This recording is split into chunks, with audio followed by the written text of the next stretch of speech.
Welcome to same times news. YCP నేత మాజీ మంత్రి కాకాని గోవర్ధన్ రెడ్డిపై పోలీసులు లుక్ అవుట్ నోటీసులు జారీ చేశారు.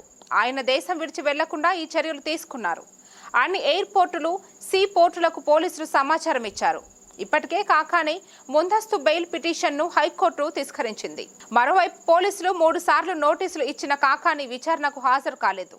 12 రోజులుగా కాకానితో పాటు మరో 4 నిందితులు పరారీలో ఉన్నారు. వీరి ఆచూకీ కోసం ఎస్పీ కృష్ణకాంత్ పర్యవేక్షణలో 6 బృందాలు రంగంలోకి దిగాయి.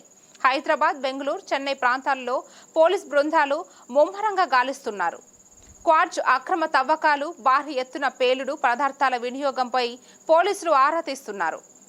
250 కోట్ల పైగా విలువ చేసే క్వార్జ్ని ఎగుమతులు చేసినట్లు ఆరోపణలు ఉన్నాయి. విదేశాల నుండి పెద్ద మొత్తంలో నగదు బదిలీపై పూర్తి స్థాయిలో పోలీసులు ఆరా తీస్తున్నట్లు పలు న్యూస్ పేపర్లలో పత్రికా కథనాలు కోడైకొస్తున్నాయి.